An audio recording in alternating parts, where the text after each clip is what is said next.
Hello, it's Jill, the health coach. Have you ever wondered if fasting or not eating is good for you? I mean, I'm sure so many of you out there have heard about it. It's kind of trendy these days, but it actually is super beneficial for you. And in fact, our bodies were meant to fast. Why? Think about it. Way back when, cavemen, they just didn't have, it was either feast or famine, right? Sometimes they just didn't even have food. So our bodies were equipped to be able to fast.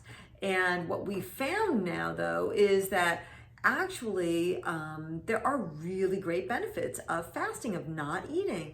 It's, every once in a while, you mix it up. And it's kind of the whole thing about everything in life. Mixing up things like, learning something new is more stimulating to the brain. High interval training, HIIT training. That's when you mix the body up so that you're all of a sudden you're going at a slow pace, and then all of a sudden you do bursts of training, and it mixes everything up. And when you mix things up with the body and everything, including food, everything you do in life, when you mix it up, your body responds better. So eating is no different. So when you stop eating for a while, it gives your body a break to recalibrate and everything. Really, there are some amazing benefits. So studies have shown certain benefits are a decreased risk of developing chronic diseases like diabetes, cancer, and heart disease. It also optimizes the body's fat-burning hormones. Who doesn't want that? And it causes an increase of metabolism, and it even promotes weight loss. Yeah, so it's not like starvation, not like you're losing weight because you're starving yourself. No, it's the whole mixing it up of your body. That's really what it is. It also supports the body's natural ability to detoxify, and it slows aging and promotes longevity, because when you mix up the body with fasting and interval fasting, basically what you're doing is you are helping your body grow more human growth hormone, and that's what slows down aging. And then it also stimulates autophagy. That is a huge reason why I'm actually in the middle of a fast right now. But what is autophagy? It's kind of cell recycling, where weak cells are killed off and then healthy stem cells are regenerated. So what that means is your body's kind of gobbling up the diseased or bad cells and then just leaving room for the new fresh ones. And as I said, that's why I'm doing a fast right now. I'm in the middle of a 5-day fast, and I'm on day 5 right now. And I gotta tell you, I'm looking forward to eating tomorrow. I really am. I'm good. I mean, I'm feeling a little weak today. I've still been able to do everything and function and do everything that I've had to do.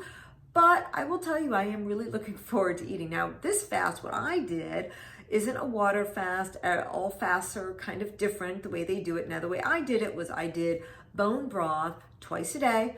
I had 1 cup for lunch, 1 cup for dinner, and then I drank a lot of water, because you want to keep flushing everything out, right? And then I had some tea also. So that kept me satisfied for the 5 days, and I know that my body is feeling so much better for it. So I'm so grateful to have done it, and I'm also grateful that it's almost over. So anyway, and that was in, longer term fasts is Dr. Dan Pompe. You should look him up. He is an expert on long-term fasts, and he does group fasts, because, with the community and support, it sure is a heck of a lot easier. And then there's also Dr. Fung. Dr. Fung he came right out with his book called The Obesity Code, because he believes that the key to losing weight and making it stick is by balancing your hormones. And he believes that by doing that,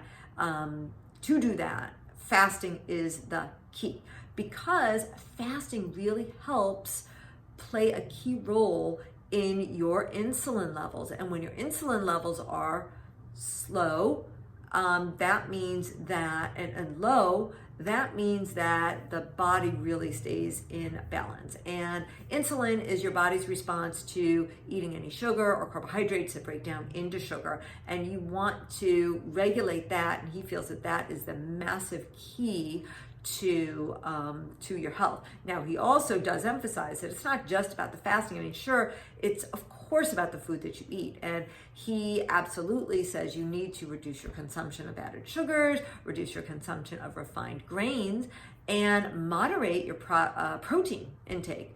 Make it only 30% of your diet. He also believes that you should increase your consumption of natural fats. Yeah, fats do not make you fat, folks.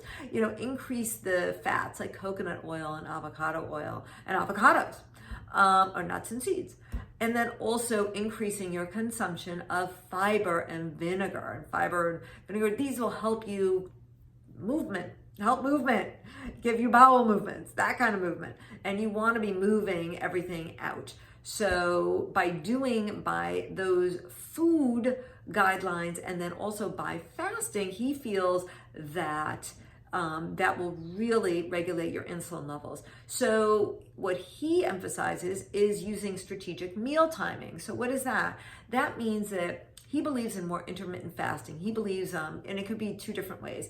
It means that you could either just stop eating after dinner, and then the next meal could be, say, lunch. So you've got a nice fasting window that your body will regenerate and give itself a break. And then he also emphasizes that maybe another option is to fast 2 days a week. So like, let's say Tuesdays and Thursdays, you would skip breakfast, you would skip lunch, and then you would have a super small dinner that only has like, say, 500 calories or so. Just really, really small. And then you do that twice a week, and that could give you the same benefits. But anyway, there are so many benefits of fasting, and the deal is you have to figure out what works well for you. Now, I've been doing some of these 5-day fasts. I don't do them often. I mean, this was the first time I've done this one in like 6 months, which I just think is a really good way to clean out your body. And I was just thinking, for cleaning out my body for 2020, this was just a great start to help me. And then I regularly practice intermittent fasting in the form of, I usually stop eating after dinner, and then I will just have tea for breakfast, and then I just eat at lunch. That's when I start eating. So then I have that really big window of about maybe 16 hours or so that my body does get that break. So anyway, up to you. I encourage you to try, see what works for you, what may not work for you. The only thing is, the first few times you do fast, it stinks. You're hungry, let's face it. But try it a couple times and then see how you do. And because you do get used to it, it does get easier.